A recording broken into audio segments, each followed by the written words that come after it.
Chi i'r Oedfa heno, dy dan ofal Emyr, croeso arbennig os chi'n weld ni. Yn braf cael eich cwmni chi gyda ni ar Brynawn Sul. Ar ôl yr Oedfa, mae yna baned yn y stafell gefen, felly ymunwch ni am hynny. Ac yna, jyst yn wythnos, nos Fawrth, Cwrgweddi, cofiwch wedyn, mae gwyliau ysgol yn dechrau diwedd yr wythnos, felly dim clybiau nos Wener a dim ysgol Sul di Sul nesaf. Castell y mis yn mynd at waith Tom a Nerys yn Thailand, ac yna os dyw e'n mynd fydd Emyr yn arwynnu eto yn yr Oedfa Sul nesaf. Cofiwch hefyd oedd Lois yn sôn bore yma am y cyfleoedd sydd gyda ni i sôn am arlwyddiaeth Iesu Grist wrth bobl dros y misoedd nesaf, a mae yna daflenni fan hyn y blaen i chi dorri'ch enw os ys diddordeb gyda chi i fod yn helpu gyda unrhyw weithgaredd penodol. Felly, ar ôl Oedfa, os chi'n eisiau dod a diddordeb ydych chi helpu, yna rowch eich enw ar darn o bapur fan hyn yn y blaen.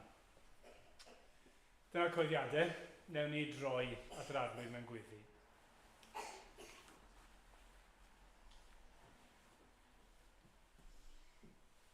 Arglwydd mawr, ni yn diolch i ti am y fraint sydd gyda ni nawr hyn o ddod ger dy fron di ddaddoli di, fel dy bobl di. O Dduw, ni'n gweddio. Wrth ni ddod, y bydde ti yn difrifoli ni, y bydde ni yn ymwybodol o'r hyn ni'n ei wneud, yn dod ger bron y Duw sanctaidd. Arglwydd ni'n gweddio hefyd, y bydde ni'n dod a chlonau llawen, sydd wrth yn bodd yn cael dod i ddaddoli di, yn gwybod dy fod ti'n ein caru ni, yn wir di caru ni cymaint, bod ti di yn prynu ni trwy roi dy fab dy hun yn lle ni ar y groes. Ac ni'n gofyn wrth ni ddod, y fydd ti'n atgoffa ni o'r gwirioneddau hynny. Ac y byddwn ni felly wrth ymateb i y pwy wyt ti, a'r hyn wyt ti wedi wneud yno ni. Bydden ni'n uno fel dy eglwys ti. Ac yn profi gyda'n gilydd dy fendith ti. A grym dy air ti. Wrth yr ysbryd lan ddod i'n plith ni. Bydd gyda Emyr felly, a bydd gyda ni. Ac arglwydd trigyrhaw wrth ni. Yn enw'r arglwydd Iesu Grist. Amen. Amen. Diolch yn fawr. Ni'n mynd i ganu emyn yn gilydd rhif 347 yn y llyfr y mynau. Emyn, ni'n aml iawn yn canu yn y bore. Achos mae'n dechrau trwy ddweud hwn ydyw'r dydd y cododd Crist. Ond fi wedi dewis yn arbennig oherwydd yr ail bennill. Mae'r ail bennill yn dweud hyn. Cyfodi wnaeth i'n cyfiawnhau bod long o ddeddfynydd. Maent ein pla cawn lawenhau. Mae'n bywyd ynddo fe. Mae'r arglwydd Iesu wedi marw ac atgyfodi mwyn ein cyfiawnhau ni, mwyn i ni gael bod yn iawn gyda Duw. Diolch iddo. Wel, nawn ni sefyll, nawn ni ganu mawl gyda'n gilydd.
droi gyda'n gilydd i lyfr Genesis. Rwy'n ni ddarllen o air Duw. A ni wedi bod yn gweithio'n ffordd ers spel fach nawr trwy lyfr Genesis. Ni wedi cyrraedd rhan hynny o'r llyfr sydd yn rhoi hanes Abram. Ac yn wir, ni'n dod heno at un o'r penodau allweddol yn hanes Abram ac yn y Beibl i gyd. Mae'n benod pwysig iawn, penod fydd falle'n gyfarwydd i lawer ohono ni. Genesis penod 15. Dyma air Duw. Wedi'r pethau hyn, daeth gair yr arglwydd at Abram mewn gweledigaeth. A dweud, nac ofna, Abram. Mae fi yw dy darian. Bydd dy wobr yn fawr iawn. Dwedodd Abram, o arglwydd Dduw, beth arroddi i mi? Oherwydd rwy'n para'n ddi-blant. Ac etifedd fy nhi yw Eleasar o Ddamascus. Dwedodd Abram hefyd, edrych, nid wyt wedi rhoi epil i mi. A cheithwas o'n ti yw fy etifedd. Yna daeth gair yr arglwydd ato a dweud, nid hwn fydd detifedd. Wrth gnawd dy hun y daw dy etifedd. Aeth ag ef allan a dwedodd edrych tua'r nefoedd a rhifar sef os gellu. Yna dwedodd wrtho, felly y bydd dy ddisgynyddion. Credodd Abram yn yr arglwydd. A chyfrifodd ynt a'i hyn yn gyfiawnder iddo.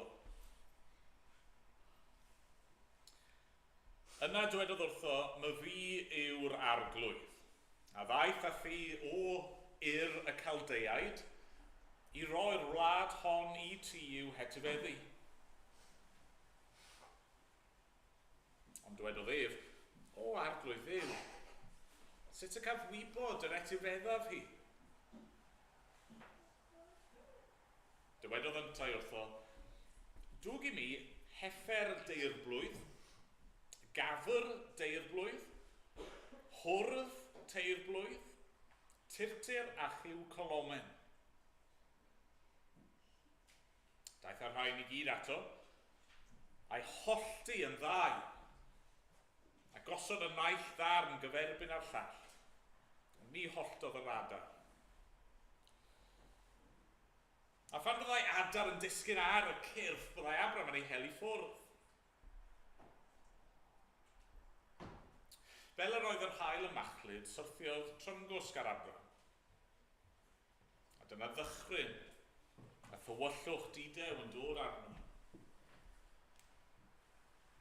A na dwedodd yr arglwydd wrth Abram, deall di i sicrwydd, y bydd dy ddisgynyddion yn ddieithriaid mewn gwlad nad yw'n eiddo iddynt, ac y gaeth weisio, ac fe'i cystuddir am 400 mlynedd. Ond dof a barn ar y genedl y byddant yn ei gwasanaethu, ac wedi hynny dod allan gyda meddiannau lawer. Ond byddi dyd y hun farw mewn tangnefedd ac fydd gleddir mewn oedran teg. A dychweled hwy yma yn y bedwaredd genhedlaeth, oherwydd ni chwblheir hyd hynny ddrygion ni yr Amoriaid. Yna wedi i'r haul fachlyd ac iddi dywyllu, ymddangosodd ffwrn yn mygu a ffagl fflamllyd yn symud rhwng y darnau hynny. Y dydd hwnnw gwnaeth yr arglwydd gyfamod ag Abram, a dweud, i ddisgynyddion di yr rhoddaf y wlad hon. O afon yr Aifft, hyd yr afon fawr, afon Euphrate. Dyna wlad y Ceneaid, y Cynesiaid, y Cadmoniaid, yr Hethiaid, y Peresiaid, y Rephaimiaid, yr Amoriaid, y Cananeaid, y Girgasiaid a'r Jebusiaid. Amen. Diolch i Dduw am ei air i ni. Ni'n mynd i ganu nesaf o Rymal 2, rhif 51. Mor fawr yw cariad Duw y Tad. Ni ellir beth ei fesur. Fe roddodd ef ei fab yn iawn i achub gwael bechadur. Ond nawn ni sefyll, nawn ni ganu.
Ni'n mynd i weddio gyda'n gilydd nawr. Nawn ni droi at Dduw mewn gweddi.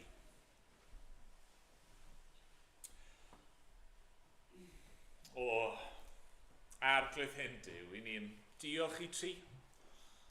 Ie, mae hwn yw'r dydd y cododd Crist. Diolch i fod wedi atgyfodi, fod wedi ennill y fuddugoliaeth yna dros farwolaeth, fod wedi dryllio pyrth y bedd a wedi dod yn ôl yn fyw ac hynny mwyn ein cyfiawnhau ni. A dad, ni'n gwybod mae'r rheswm oedd angen iddo fe atgyfodi o gwbl oedd am ei fod wedi marw ar groes. Fel i ni newydd i ganu arglwydd y groesbren hyll, erchyll hwnnw. Lle nath yr arglwydd Iesu ddioddau A nid yn unig dioddau yn gorfforol ac yn emosiynol, ond arglwydd dioddau y gosb am ein pechod ni. Ac arglwydd ni'n diolch i ti. Ie fod y groes a'r atgyfodiad. Y ffaith fod Iesu wedi rhoi ei fywyd perffaith i lawr ac yna wedi cymryd ei fywyd yn ôl eilwaith. Ni'n diolch fod hynny yn newid popeth. Dyna yw arglwydd mewn un ystyr. Dyna'r ddigwyddiad mwyaf yn hanes y byd. Fod Duw yma yn dioddef ac yn marw. Fel un ohono ni. Mwyn ein hachub ni. Arglwydd ni'n diolch fod y ddigwyddiad yna'n newid popeth a arglwydd fod y Beibl i gyd fel petai'n pwyntio at Iesu ac at ei ddyfodiad fel babi, fel person ac yna yr hyn o ddim yn ei gyflawni mwyn achub ei bobl. A da, ni'n diolch bod ni'n gweld ychydig o hynny fan hyn nawr, eto yn llyfr Genesis. Y geiriau yma sydd mewn ffordd dim ond yn gwneud synwyr llawn mewn gwirionedd pan i ni'n darllen nhw yng ngoleuni yr arglwydd Iesu. A felly ni'n diolch i ti arglwydd nawr am dy air. Diolch ti bod ti'n Dduw sydd yn siarad. Ie, fel nes ti siarad gyda Abram fan hyn, rwy ti yn siarad gyda ni arglwydd ac yn dal i ymwneud gyda ni fel pobl. Ac ni'n gweddio arglwydd am dy help di nawr. Yn gofyn arna ti i siarad gyda ni trwy dy ysbryd glân di mwyn i ni ddeall y geiriau hyn ac mwyn i ni wybod beth sydd gen ti i'w ddweud a beth i ti'n gofyn gennym ni arglwydd. Arglwydd, tyrd yn agos o sgweli di fod yn dda. Da, ni'n diolch i ti am yr efengil, am y newyddion da yma sydd gyda ni.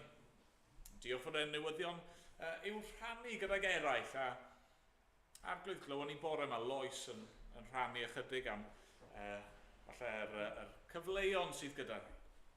Y posibiliadau dros yr wythnosau a'r misoedd nesaf yma i rannu gyda'r eraill ac i gyflwyno yr arglwydd Iesu Grist i eraill, a ni'n gofyn iddi'n helpu ni. Helpa ni fel eglwys i fod yn ffyddlon i ti ac helpa ni fel eglwys i lynu wrtho ti ac i bwyso arna ti ac arglwydd i dy drysori di a dy garu di a gweld mor wych a mor werthfawr wyt ti ac arglwydd ro faich yno ni rannu hynny gyda'r eraill. Dad, ni'n gweddio arna ti i weithio hefyd. Arglwydd. Gweithio yn ein plith ni. Arglwydd achub. Ti yn unig all achub. Arglwydd, ni'n dod ato ti yn awr. Arglwydd, ni wedi clywed yn ddarlleniad ni am y ffaith fod amseroedd anodd yn gallu dod i'n rhan ni. Da ni'n gwybod fod yna gymaint o lefydd yn y byd heddiw lle mae pobl yn dioddef, lle mae Cristnogion yn dioddef. Ac ni'n gofyn yn dras yn neud i ddod yn agos atyn nhw. Ni'n diolch heddi drwy'r byd fod yna Cristnogion wedi bod yn dathlu yr atgyfodiad. Yn dathlu dydd cyntaf wythnos a arglwydd ni'n diolch bod hynny wedi digwydd rownd y byd mewn ieithoedd gwahanol a dulliau gwahanol ac arglwydd cyfarfodydd mawr a bach ac arglwydd mewn rai llefydd cyfarfodydd cyfrinachol, dirgel oherwydd y perygl sydd yn gwynebu dy bobl. Ond arglwydd, ni'n gweddio nawr yn neud i dderbyn maw chlod y bobl, ti sy'n ei heiddi arglwydd, ti y Duw byw a y Duw sydd yn achub, y Duw sydd yn caru. Arglwydd, derbyn mawl y bobl yn awr, os gweli di fod yn dda. Arglwydd clyw yn gweddi. A bydd gyda ni yn y munudau nesaf yma, a mynd bod ni'n gofyn yn enw'r arglwydd Iesu. Amen. Amen. Ganwn ni eto, ni'n mynd i ganu o'r atodiad nesaf, rhif 23. 23. Ger bron fy niw a'i orsedd gref, mae gen i achos llawn dilitha. Trydydd pennill yn dweud hyn wrthon ni.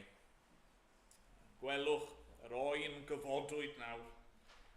Cyfiawnder perffaith i mi yw yr ydwyf di-gyfnewid nawr, brenin gogoniant, grasodd yw.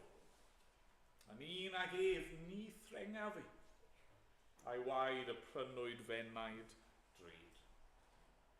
Cuddiwyd fy mywyd yn ddofri yn Christ fy niw a cheidwad byd. Wel ie, na ni sefyll yn ei ganu.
Ble chi'n mynd i gael cysur? Gael eich comforto. Bydd ambell un yn cwtio dan blancedi yma, chi'n o'r. Rai pobl yn cael, nhw'n cael nhw comforters, neu rhyw secure, na, beth nhw'n cael o'r blankets trwm yna? Fel weighted blanket sy'n eich cysuro chi. Ni'n dod heno at un o'r penodau mwyaf cysurlon yn y Beibl i gyd. A falle bod chi'n synnu i glywed hynny, achos ar yr olwg gyntaf, neu ar y darlleniad cyntaf, mae'n swnio'n really odd a really dychrynllyd ac yn rili gweidlyd, yn dydi? Mae'r benod yn dechrau gyda Abram yn amlwg yn poeni am bethau, ac yna chi'n darllen ymlaen, a mae Duw yn dweud wrth Abram i bwtshro yr anifeiliaid gwahanol yma, i gosod nhw allan, ac yna mae yna rhyw adar ysglyfaethus yn dod i lawr, rhyw vultures a rhyw bethau fel yna, ac yna mae dych chi'r sôn am rhyw dywyllwch, didew ac dychryn, ac yna mae yna rhyw ffwrn myglyd a ffagl fflamllyd a... Lle mae'r cysur?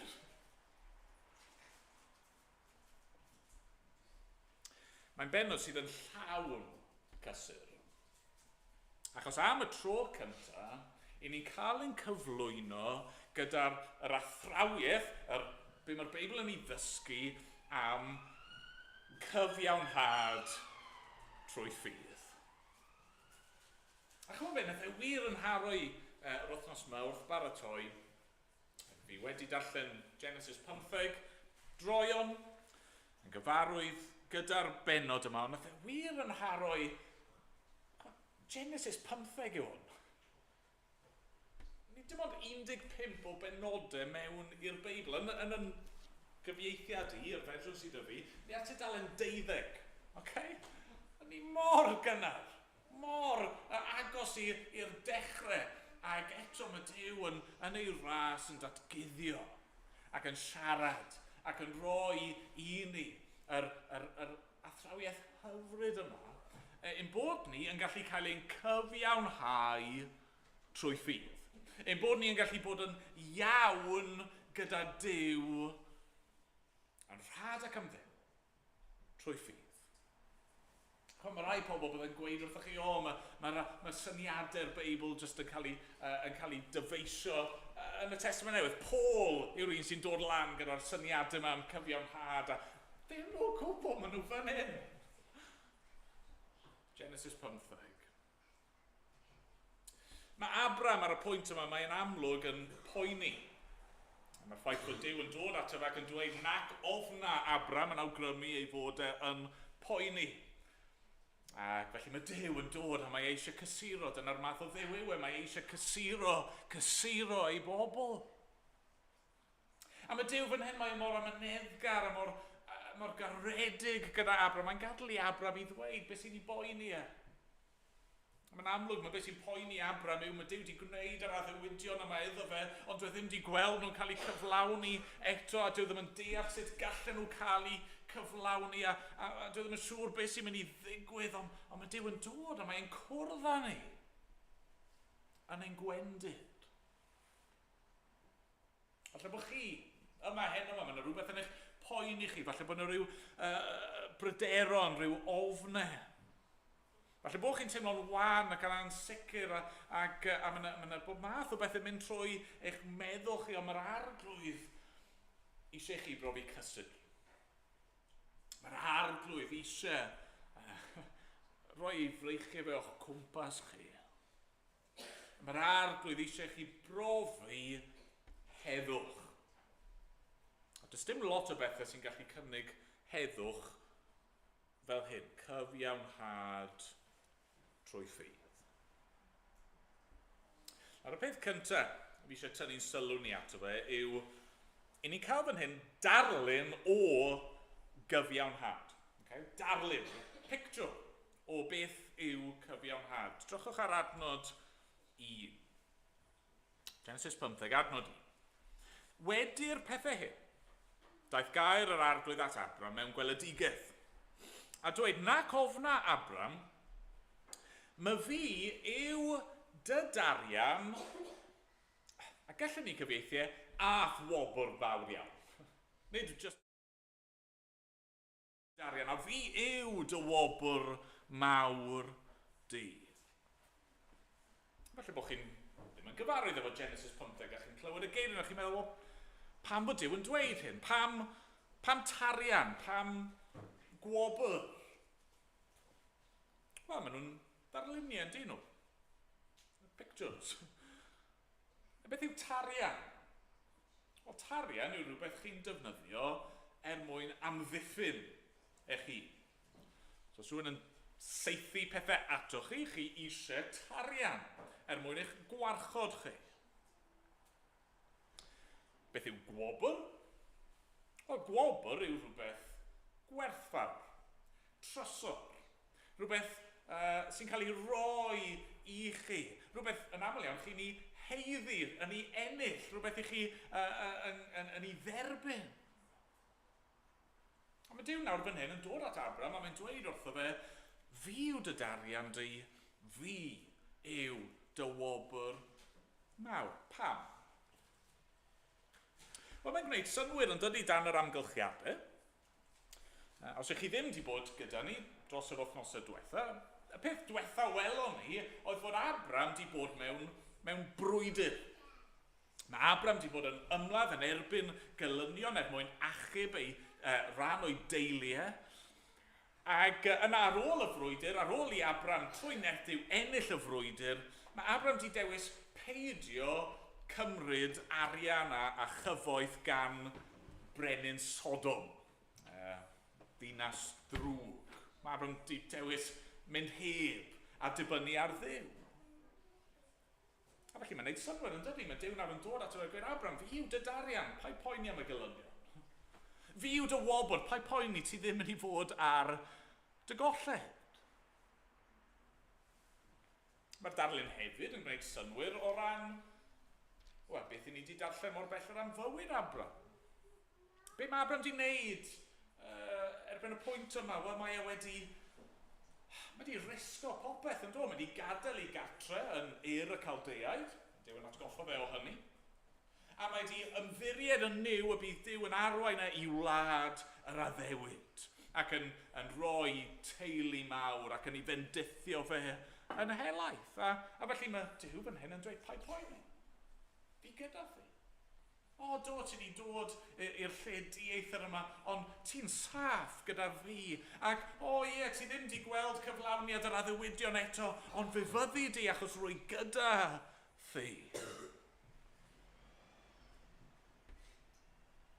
Ond mae'r darluniau yma, tarian a gwobr, mewn ffordd, maen nhw'n dangos i ni hefyd ein angen dyfnaf ni i gyd fel pobl.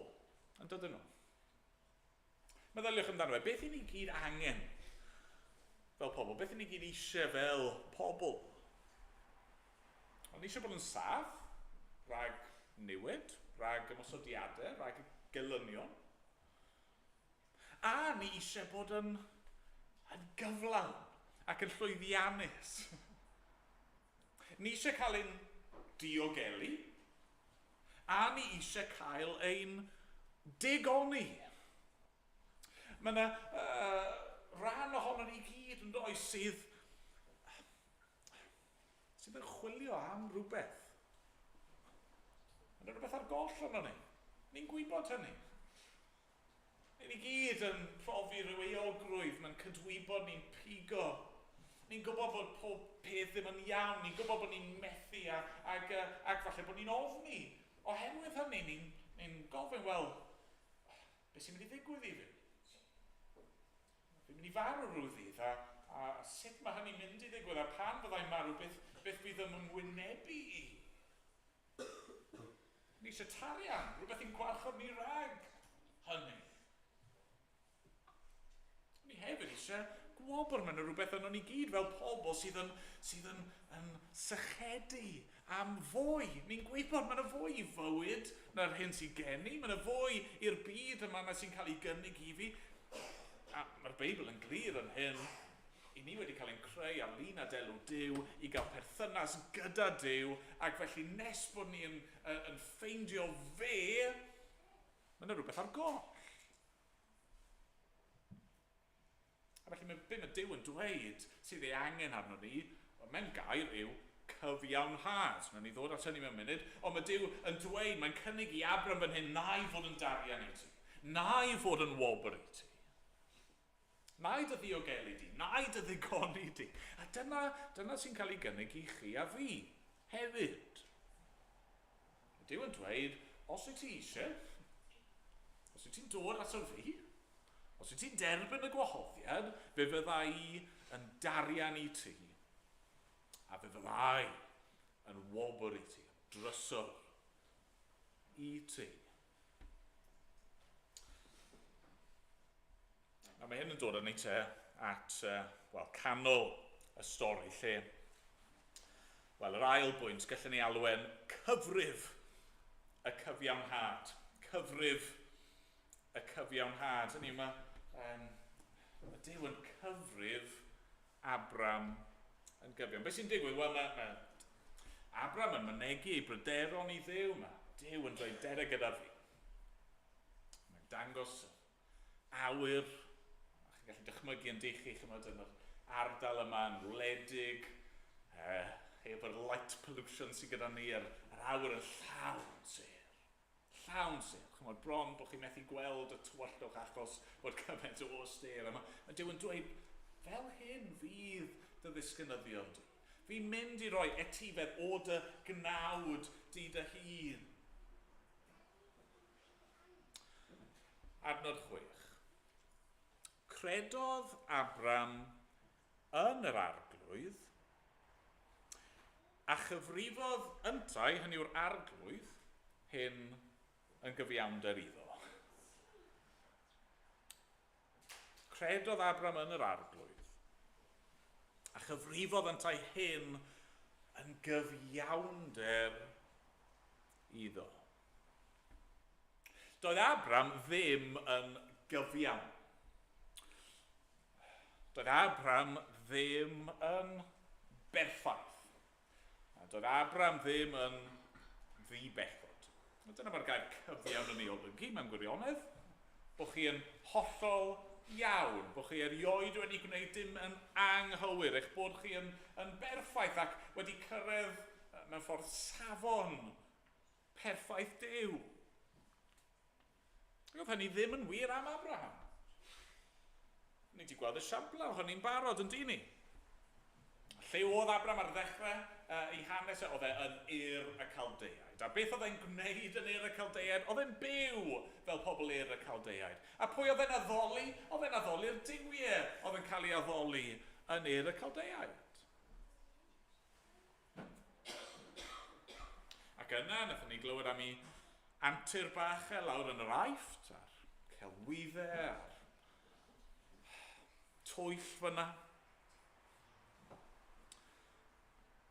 Ac wrth gwrs, ni ddim wedi cwrdd ag Abram, ni ddim yn nabod Abram, ni ddim yn gallu gweld ei galon, ond ni'n gwybod yn dyn ni.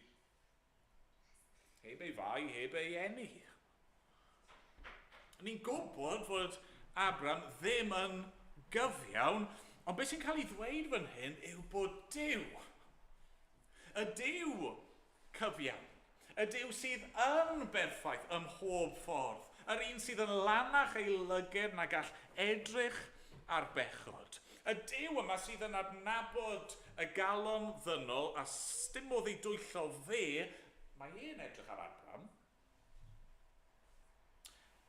Ac oherwydd ffydd Abram, oherwydd fod Abram wedi credu gair Duw a credu yn Duw a credu yn addewidion Duw, mae Duw yn edrych ar Abram ac yn ei gyhoeddi fe yn gyfiawn. Dwi ddim yn gwneud hyn yn llythrenol, ond gallwch chi bron ddychmygu fy bys Duw yn pwyntio at Abram yn gweud, ti yn gyfiawn. Yn siŵr mae'r ffordd rwydda o feddwl am hyn, mae'n ddarlun cyfarwydd, yw meddwl am cyfrif banc. Siŵr bod gan y mwyafrif ohonyn ni gyfrif yn y banc, ac yr hyn mae'r Beibl yn ei ddweud amdano ni yw yn ysbrydol mae'n bank balance ni yn negatif. Ni mewn dyled. Ni yn y coch. Ni mewn dyled i Dduw, ni di methu cyrraedd ei safon yn wir, ni di gwrthryfela yn ei erbyn ni di casau Duw, ni di mynd yn ffordd yn hun. Ni di byw sy'n bynnag i ni'n gweld yn dda. A felly nawr yn bod ni mewn dyled fel petai, does dim byd i ni'n gallu wneud i clirio'r ddyled yna. I ni byth yn gallu gwneud digon, achos yn ein natur pechadurus ni, mae hyd yn oed yn ymdrechion gorau ni yn amherffaith. Be mae cyfiawnhad yn ei wneud? Be mae Duw yn ei wneud wrth ein cyfiawnhau ni yw nid yn unig clirio'n dyled, a'n gadael ni ar zero, ond yn ei ras mae'n rhoi ni mewn credyd. Mae'n rhoi ei gyfoeth ei hun yn ein cyfri ni. Dwi ddim jyst yn bympo lan cyfiawnder Abram fel bod e'n pasio rhyw drothwy. Dwi ddim yn gweithio, cydweithio gydag Abram, ti di bod yn reit dda, na i wneud y gweddill. Na. Na, oedd Abram yn anghyfiawn, oedd e yn bechadur, ond mae Duw yn edrych arno fe ac yn dweud, na, yn fy ngolwg i nawr, rwy ti yn gyfiawn. Mae'n union fel petai ti erioed wedi pechu, ac yn fwy na hynny, mae'n union fel petai ti wastad wedi byw yn berffaith. Dyna sy'n cael ei gynnig i chi a fi. Cyfiawnhad trwy ffydd. Ni'n gwybod bod ni ddim yn berffaith. Chi ddim yn nabod Abram, chi'n nabod eich hun. Chi'n gwybod bod chi wedi dweud, a wedi gwneud, a wedi meddwl pethau, a bydd y cywilydd dych chi pe bai unrhyw un arall yn gwybod hynny amdano chi. Mae'r arglwydd yn gwybod, ac yn ei ras, mae wedi trefnu ffordd i allu eich cyhoeddi chi yn ddibechod. Nawr, be mae hynny'n golygu yn ymarferol? Wel, ni wedi cael blas ohono fe'n barod yn dyn ni. Yn y lle cyntaf, mae cyfiawnhad trwy ffydd yn gweithredu fel tarian. Hynny yw, does yna ddim byd nawr yn gallu ymosod ar y Cristion, ar yr un sy'n gyfiawn yng ngolwg Duw. Does dim cyhuddiad yn gallu cael ei wneud yn ein herbyn ni. Does dim angen i ni fod ofn ein cydwybod eog ni'n mwyach. Mae'r diafol yn gallu dod a mae'n gallu dweud, ti di wneud hyn a ti di wneud y llall, ond dyw hynny methu'n cyffwrdd ni mwyach. Does dim angen ofni, dim mwyach. Ni'n saff, ni'n ddiogel, mae'n bywyd ni wedi ei cuddio yng Nghrist. A dwi ddim bod bywyd wastad yn mynd i fod yn rwydd o hyn allan. Na, mae Duw yn sôn wrth Abram am y cystuddiau, y problemau oedd yn mynd i wynebu ei deulu cyn bod nhw'n cyrraedd pen y daith. Mae'r un peth yn wir amdano ni.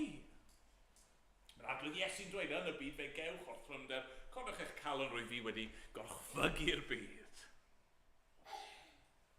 Nid y gelyn bydd yn cael y gair ola. Nid yr hyn i ni'n dioddau ar hyn o bryd bydd yn cael y gair ola. Nid marwolaeth bydd yn cael y gair ola.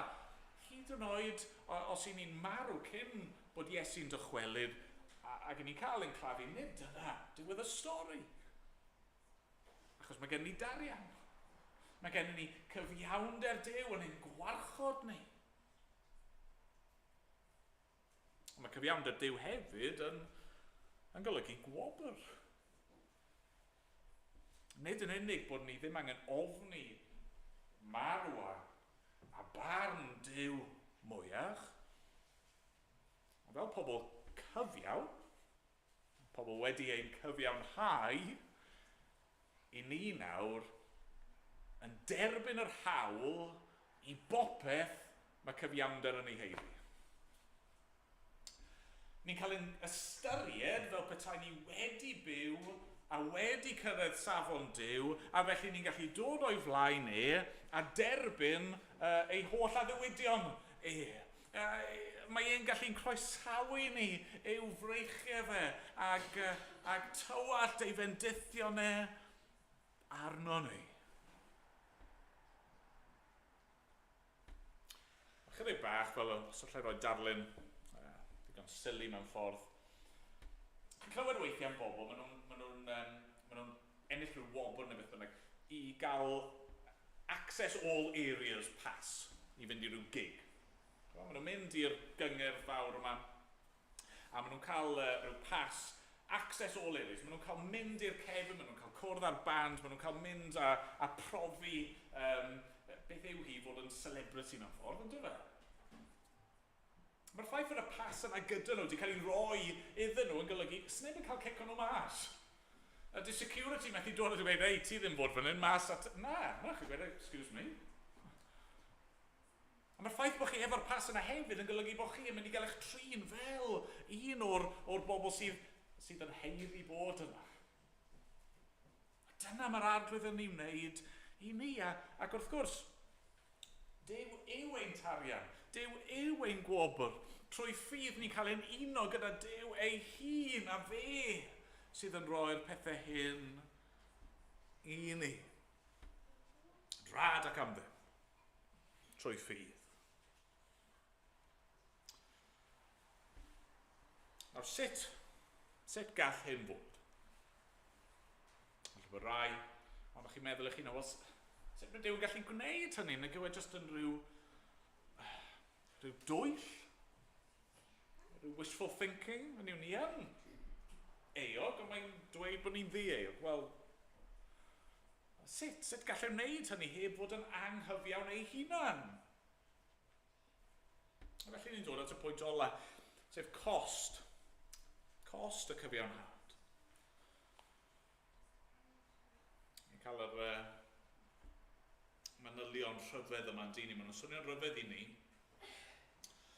Yr adnod 9. Dydodd Duw wrth Abram, dwg i mi heffer deirblwydd, gafr deirblwydd, hwrdd teirblwydd, tirtir a chyw cylomen. Daeth Abram a'r rhain i gyd ato, a'i hollti'n ddau, ac os oedd y naill dan gyferbyn ar llall, ni holltodd yr adar.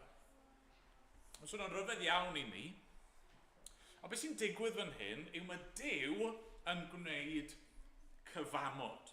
Mae Duw yn gwneud cytundeb gydag Abram ac gyda'i had, gyda'i ddisgynyddion. Mae Duw yn ymrwymo ei hun i gadw ei addewidion.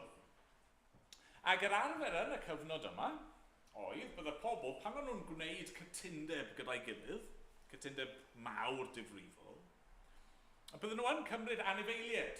Mae'n y restr o rai anifeiliaid fan hyn, bydden nhw'n cymryd yr anifeiliaid yna ac yn ei lladd nhw, ac yn ei torri nhw'n hanner, ac yn creu rhyw fath o lwybr. Ac be bydde yn digwydd yw bydde'r ddau berson, y ddwy ochr oedd yn gwneud y cytundeb yma, bydden nhw'n cerdded lawr y llwybr ac yn cwrdd yn y canol. A fel petai'n dweud mewn ffordd, os ydw i'n torri fy ochr i o'r cytundeb yma, os ydw i'n torri'r cyfamod, wel, gad i hyn ddigwydd i fi. Hynny yw, gad i fi gael yn siopo lan mewn i ddarnau gweidlyd. Duw fan hyn yn dweud wrth Abram, fi o ddifri. Ti'n credu yno fi a fi'n mynd i gadw fy addewid. Nawr, wnaethon chi sylwi wedyn beth sydd yn digwydd, achos mae Abram yn gwneud hyn, ac yna mae'n nosi, ac a ni'n clywed, adnod 17, wedi i'r hael fachlyd ac iddi dwyllu, ymddangosodd ffwrn yn mygu, a ffagl fflamllyd yn symud rhwng y darnau hynny. Beth sy'n digwydd fan hyn? Wel, mae Duw yn ymddangos i Abram. Mae'n ymddangos fel tân. Darlun cyfarwydd am Dduw yn yr ysgrythyr yn dydy. Y ffwrn yma sydd yn mygu, mae yna rhyw ddirgelwch yna ac eto mae yna oleuni yna ar yr un pryd. Mae Duw yn ymddangos yr un yma sydd yn dan, sydd yn puro ac yn sanctaidd, ond sydd hefyd yn dinistrio. Pwy sydd yn y canol? Duw. Nid Abram a Duw, ond Duw. Fe yw'r un sydd yn mynd i fod yn darian ac yn wobr. yw bobl. Fe yw'r un sydd yn cyfrif Abram bechadurus yn gyfiawn. Sut?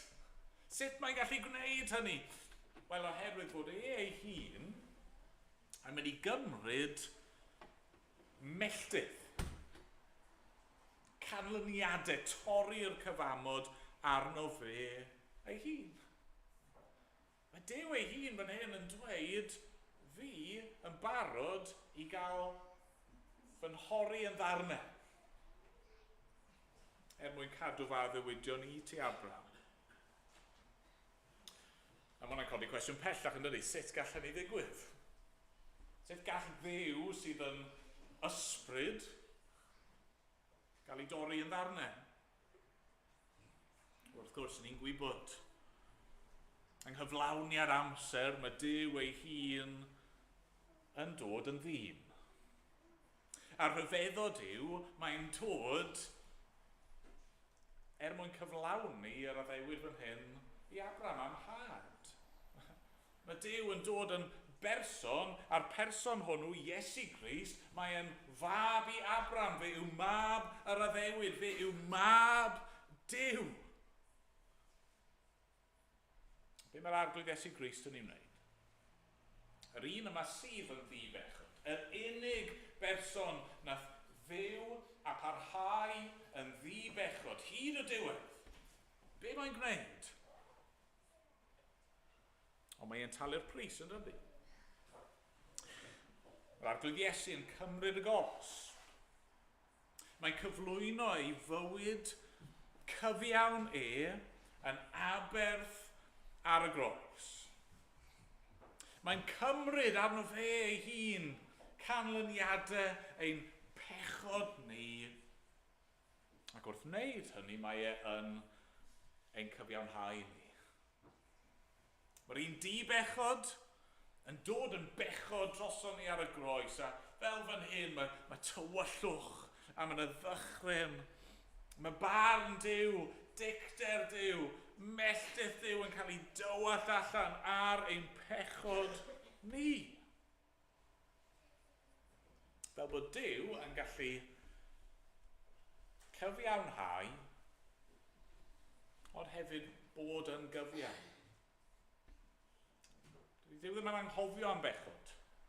Dydy Duw ddim jyst fan hyn yn gallu dweud wrth Abram, o na fe, na jyst ystyried i yn gyfiawn, heb bod na oblygiadau hynny. Na, mae pechod, pob pechod yn cael ei gosbi, pob pechod yn cael ei ddelio gyda, ond mae'r arglwydd Iesu Grist yn dewis dod i gymryd ein pechod ni arno fe.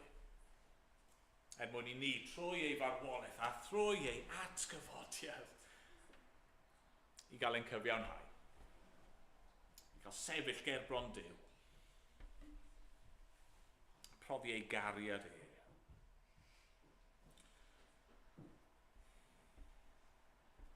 Sut nath Abram brofi hyn? Yr cwestiwn yn dyfa. Yr ateb yw, ni wedi clywed yn barod, yw trwy ffydd. Trwy ffydd.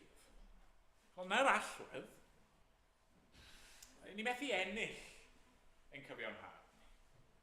Ni methu heiddi ein cyfiawnhau. I ni dim ond yn gallu ei dderbyn fel roedd trwy ffydd. Felly'r cwestiwn ni heno yw, ydyn ni'n credu hyn?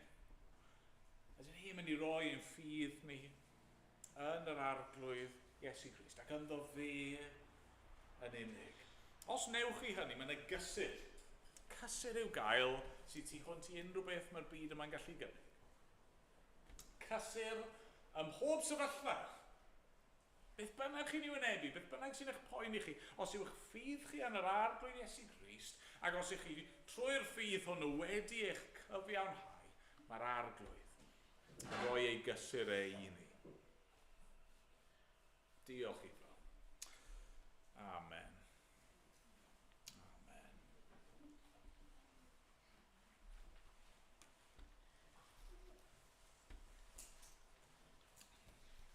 Ni ganu offen rhif 15 yn yr atodiad.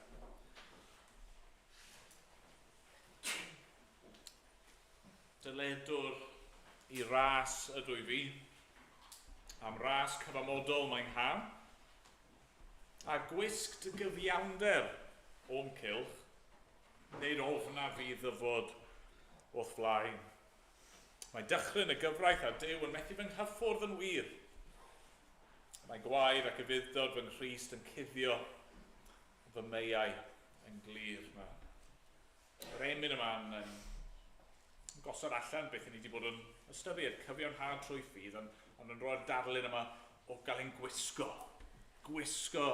a chyfiawnder, ein gorchuddio a bywyd a heiddiant yr arglwydd Iesu Grist, yn cuddio yn holl beier, holl pechod ni, mwyn i ni gael dod at yr arglwydd. Wel, nhw'n ni sefyll, nhw'n ni nesau at Dduw a canu mawl iddo fe.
am dy air di.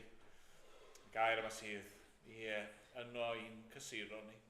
Arglwydd, sut gallet ti barhau gyda Abram? Sut gallet ti wneud yr addewidion mawr yma iddo fe? Sut gallet ti ei gyfiawnhau e? Dim ond,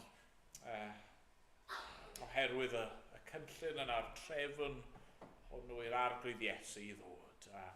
Arglwydd ni'n ni'n diolch heno nawr bod hyn ar gael i ni, bod ni trwy ffydd yn yr arglwydd Iesu yn gallu sefyll yn gyfiawn ger dy frondi a hynny heb ofn, heb unrhyw ddychryn heb euogrwydd o arglwydd. Diolch i ti am hyn. Diolch dy fod ti yn cynnig dy hun i ni nawr. Arglwydd, ni'n gofyn am y ti i barhau siarad gyda ni nawr heno a yn yr wythnos sy'n dod y bydd air di yn cysur i ni ym mhob sefyllfa. O da, derbyn ein mawl, a'n diolch ni felly a bydd gyda ni yn enw'r arglwydd Iesu Grist. Amen.